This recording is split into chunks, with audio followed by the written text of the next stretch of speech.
Guys, कैसे हैं आप सभी। आशा करते हैं कि आप सभी बढ़िया होंगे। आज हम आ गए हैं एक न्यू वीडियो के साथ, जो कि हम इस वीडियो में डिस्कशन करने वाले हैं कि प्रॉपर्टी ऑफ लिमिट। जो कि हम प्रॉपर्टी ऑफ लिमिट के बारे में इस वीडियो में डिस्कशन करेंगे। चलिए दोस्तों, हम वीडियो को करते हैं स्टार्ट।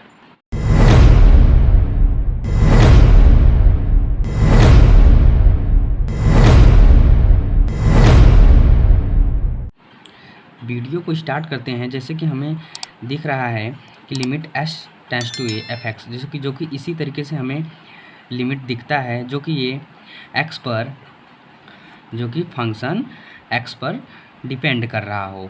तो इसी बेस पे हमें प्रॉपर्टी डिफाइन की जाती है, जो कि हमारे पास एज एग्जांपल मान लेते हैं कि limit s tends to a F X f1 function 1 plus f2x plus f3x minus f4x। जैसे कि मान लो हमारे पास ये लिमिट है, जो कि हम इसे कैसे इसमें हम हर फंक्शन के अलग अलग लिमिट निकालते हैं और बीच में उसी का साइन डाल देते हैं, जो कि हमारे पास वही आंसर होता है। जैसे मान लो कि limit s tends to a f1 function, फिर उसके बाद limit s tends to a f2x, फिर उसके बाद limit f3 s tends to a limit f4x s tends to a। जैसे कि हमें ये लिख दिए हैं, ऐसे अलग अलग इसका लिमिट निकालते हैं, फिर उसके बाद साइन उसमें ऐड करते हैं, सेम साइन उसका ऐड करते हैं। जैसे कि सेम प्लस प्लस माइनस, जो कि हम इसके प्लस प्लस माइनस, तो इसे अगर हम हल करेंगे, तो हमारे पास वही आंसर आएगा। बट दोस्तों, अगर इसमें किसी भी एक फंक्शन का अगर एग्जिट नहीं करेगी तो उसका आंसर हम नहीं निकाल सकते हैं। जैसे कि यहाँ पर हम ऊपर लिखे हैं, if limit s tends to a F x and limit s tends to a G x exist, जो कि हमें दोनों एग्जिट करना चाहिए। हमारे पास कितने भी फंक्शन हो, जो कि ये एग्जिट करना चाहिए, नहीं तो हमें दूसरे तरीके से फिर करना होगा। जैसे कि अगर हमारे पास ये मिल गया, ये एग्जिट कर गया, बट ये f3 जो है एग्जिट नहीं किया, तो हमें सबका फिर से करना होगा और वो दूसरे तरीके से करना होगा। अगर हमें चारों का अगर सेम मिल रहा है, चारों फंक्शन का अगर सेम मिल रहा है, तो हमें तभी इसका आंसर हमें सही मिल पाएगा। चलो गाइस, हम प्रॉपर्टी फर्स्ट समझने का प्रयास करते हैं, जो कि if limit s tends to a F x and limit s tends to a G x exist, जो कि दोनों हमें फंक्शन एग्जिट करना चाहिए। कोई भी अगर हम फंक्शन निकाल रहे हैं तो उसका सब फंक्शन एग्जिट होना चाहिए, तभी हम उस पर लिमिट निकाल सकते हैं, नहीं तो वो एग्जिट नहीं करेगा, मतलब लिमिट हम उसका नहीं निकाल सकते हैं। चलिए दोस्तों, हम फर्स्ट फंक्शन देखते हैं, मतलब फर्स्ट प्रॉपर्टी देखते हैं। और उसके बाद इसमें क्या दिया, फर्स्ट प्रॉपर्टी क्या होता है, limit s tends to a F X plus या माइनस जी एक्स, जो कि प्लस या माइनस में हो, दोनों एक ही सेम से समझ लेंगे। जो कि limit s tends to a यहाँ पर रहेगा a F X plus minus limit s tends to a। जैसे देखियो, हमने पहले समझा कि जैसे कि इसका अलग अलग लिमिट निकालते हैं। जैसे कि ये एक सवाल है, जैसे फिर उसके बाद हमने इसका अलग अलग लिमिट निकाले हैं, जो कि limit s tends to a F x का फंक्शन है और plus minus limit s tends to a G x का फंक्शन है। तो ये हमारे पास फर्स्ट प्रॉपर्टी है, जो कि प्लस और माइनस दोनों के साथ होती है। चलिए दोस्तों, हम एग्जाम्पल के माध्यम से इसे समझ लेते हैं। जैसे कि लिमिट s टेंड्स टू हमारे पास लिमिट दिया है और इसका एक्स स्क्वायर प्लस एक्स, तो इसे हम हल करते हैं। तो पहले हम इसे अलग अलग कर लेंगे। अलग अलग करने के लिए हमें पहले इसे हल करना होगा। तो limit h tends to 2 x square plus, जो कि हम बोलें कि उसका सेम साइन ऐड करना है, तो उसके बाद limit h tends to 2 x. तो उसके बाद हमारे पास ये जो x का लिमिट है, जो कि यहाँ पर पुट कर देंगे, यहाँ पर एक्स स्क्वायर जो कि सेम है यहाँ पर पुट करेंगे, तो हमारे पास आएगा आंसर। तो यहाँ पर इसका जब इसमें करेंगे मल्टीप्लाई, 2 का 2 इंटू 2 4 प्लस, और इसे जब सेम 2 रख देंगे x के प्लेस पे, तो उसके बाद 2, तो इक्वल टू 6 हमारे पास, जो कि x इक्वल टू 2 पर इस फंक्शन का लिमिट 6 आया है, जो कि यही आंसर है। तो यहाँ पर हम माइनस के तौर पे भी समझ लेते हैं, जो कि हमें सेम प्रोसेस करना है। पहले लिमिट को अलग कर लेना है। लिमिट को अलग करने के लिए limit h tends to 3 x minus, जो कि हमें माइनस यहाँ पर माइनस दिया है, कोई भी साइन हो, फिर उसके बाद 5, फिर उसके बाद लिमिट h टेंड्स टू 3 5, फिर उसके बाद x, फिर उसके बाद सेम प्रोसेस हम करते हैं, जो कि x के लिमिट कितना है 3, तो हम 3 x के प्लेस पर पुट कर देंगे। तो पुट करने से हमें प्राप्त होता है 3 माइनस, और फिर 5 है यहाँ पर इंटू में, तो उसके बाद जब हम 3 जब उसमें वैल्यू पुट करेंगे, तो यहाँ पर 5 इंटू 3 इक्वल टू, जब इसे हम हल करेंगे तो -12, इसका आंसर -12। तो ये हमारे पास क्या आया कि x इक्वल टू 3 पर x माइनस 5 का फंक्शन, ये इसका लिमिट है।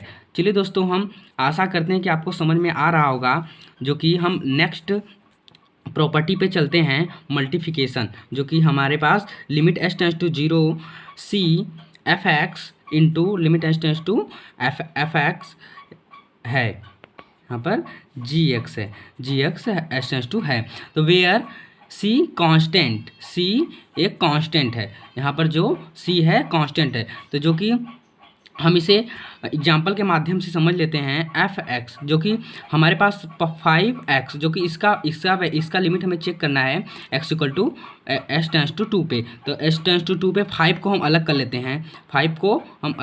हैं, फिर उसके बाद मल्टीप्लाई, फिर उसके बाद इसका वैल्यू यहीं पर पुट कर देते हैं, तो इंटू 2 इक्वल टू 10। इसका जो कि इसका x टेंड्स टू 2 पर 5x फंक्शन का लिमिट 10 है। तो दोस्तों, हम एक और एग्जांपल के साथ इसे समझ लेते हैं, जो कि हम एग्जांपल ले लेते हैं, एग्जांपल लेते हैं 5 sin x। इस एग्जांपल से हमें हल कर लेते हैं लिमिट h टेंड्स टू 0। तो इसे हम हल करते हैं। पहले क्या है, 5 क्या है, कांस्टेंट को पहले अलग कर लेते हैं, अलग उसी में लिमिट में ही रहता है, लेकिन उसे हम अलग तौर पे रख लेते हैं। लेकिन 5x limit h tends to 0 sin x, जो कि हम इसके आगे हल करते हैं, तो हमारे पास 5 तो उतर जाएगा, और फिर उसके बाद लिमिट h टेंड्स टू 0, जो कि हम x की वैल्यू sin x के जगह पे पुट करेंगे, तो हमारे पास आएगा 0 इक्वल टू 0, क्योंकि हमारे पास साइन 0 की वैल्यू 0 होती है। तो उसके बाद हमारे पास 5 इंटू 0, तो 0 का मल्टीप्लाई जब 5 का मल्टीप्लाई जब शून्य में करेंगे, तो हमारे पास इक्वल टू 0। तो यहाँ पर क्या होगा कि x इक्वल टू 0 का लिमिट 5 साइन x पर शून्य होता है। फिर उसके बाद हम मल्टीप्लिकेशन में हम और देख लेते हैं, limit h tends to a। मान लीजिए कोई फंक्शन हो h टेंड्स टू, यहाँ पर तो हम लोगों ने देखा कि एक c एक कांस्टेंट है, और यहाँ पर हम देखेंगे कि f(x) इंटू gx एक दोनों फंक्शन है, तो इसका क्या कैसे होगा। तो इसे करने के लिए limit h tends to a f(x) into limit h tends to a gx, जैसे कि हमने प्रोसेस बताया है कि पहले सबको लिमिट को हर एक फंक्शन की लिमिट को अलग अलग कर लेंगे। अलग करने के लिए फिर उसके बाद सेम साइन रख देते हैं, तो यहाँ पर मल्टीप्लिकेशन है, तो मल्टीप्लिकेशन का हमें एग्जाम्पल के तौर से बहुत बढ़िया समझ में आएगा, जो कि हम एग्जाम्पल एक ले लेते हैं अच्छा सा, जो कि आप लोगों को हम समझ में आए एकदम बढ़िया सा। तो हम एग्जाम्पल ले लेते हैं, जो कि limit h tends to 0 x into sine x, यहाँ पर जो कि ये फंक्शन 1 ये फंक्शन 2, तो इसे हम क्या करेंगे, यहाँ पर दोनों फंक्शन, यहाँ पर कोई कांस्टेंट नहीं है, तो यहाँ पर दोनों फंक्शन है, इसे हम हल करते हैं।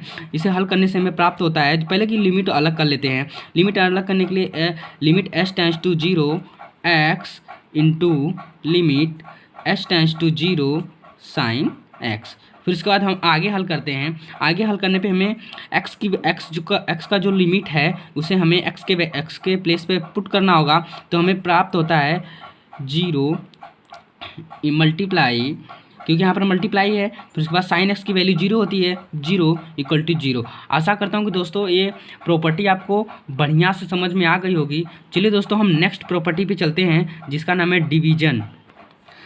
पहले तो दोस्तों if limit s tends to a f x and limit s tends to a g x exist, तो कि दोनों फंक्शन हमें एग्जिट होना चाहिए, तभी तो हम इस पर उसका लिमिट निकाल सकते हैं। देन तब हमें थर्ड प्रॉपर्टी पढ़नी है जो कि डिवीजन है। Divide limit s tends to a f x divide g x, जो कि हमें फिर से हम करते हैं कि जो कि सेम प्रोसेस करते हैं। पहले फंक्शन को, हर एक फंक्शन को अलग अलग कर लेते हैं। Limit s tends to a f x divide limit s tends to a g x. तो लेकिन इसमें एक शर्त होता है दोस्तों कि प्रोवाइडेड जो नहीं होना चाहिए, limit s tends to a g x not equal to 0, जो कि हमें अगर g x not equal to 0 अगर मिल जाएगा तो हमारे पास हो जाएगा अनडिफाइंडिंग मैथमेटिक्स, जो कि हम इसका नहीं निकाल सकते हैं। तो उसका निकालने के लिए अलग मेथड है, हम आगे पढ़ेंगे। पहले हम प्रॉपर्टी को यहाँ पर समझ लेते हैं। चलिए दोस्तों हम प्रॉपर्टी को समझते हैं, जो कि हम हमारे पास एग्जांपल के माध्यम से समझ लेते हैं कि limit s tends to 2 x q upon 2x। तो ये है एफ एक्स का फंक्शन और ये है जी एक्स का फंक्शन। एफ एक्स का फंक्शन क्या है, तो इसे हम अलग कर लेते हैं। Limit s tends to 2 x q upon limit s tends to 2 x. फिर से हम आगे हल करते हैं। आगे हल करने पे हमें प्राप्त होता है एक्स की वैल्यू 3 एक्स लिमिट की वैल्यू यहाँ पर पुट करेंगे तो हमारे पास 2 अपान 2 इंटू 2। इसे हल करने पे हमें प्राप्त होता है यहाँ पर 8 हो जाएगा और यहाँ पर 2 हो जाएगा, यहाँ पर 4 हो जाएगा, 4 हो जाएगा। फिर उसके जब इसे हम काट देंगे 4 एकम 4, 4 2 जा 8, यहाँ पर इसका 2 आंसर आएगा, जो कि हमें पता है, जो कि हम निकाल चुके हैं। लिमिट एस टेंस टू 2 पर एक्स क्यू अपान 2x का फंक्शन 2 है। तो हमें ऐसे हमें हल करते हैं। लेकिन दोस्तों अगर यही जी एक्स, जो कि जी एक्स क्या है, जी एक्स ये फंक्शन 2x वाला फंक्शन जी एक्स है, तो अगर हमें 0 प्राप्त होता है तो हम इसे अनडिफाइंडिंग फंक्शन हो जाएगा, जो कि हम इसे हल नहीं कर सकते। उसे हम आने वाले वीडियो में देखेंगे। आशा करते हैं दोस्तों आप लोगों को वीडियो बहुत अच्छा लगा होगा। जो कि हम अगर वीडियो अच्छा लगा तो चैनल को ढेर से ढेर लोगों को शेयर कीजिए और सब्सक्राइब कीजिए, और सब्सक्राइब करके बेल आइकन को दबाना ना भूलें। चलिए दोस्तों हम मिलते हैं नेक्स्ट वीडियो में। अभी के लिए अलविदा।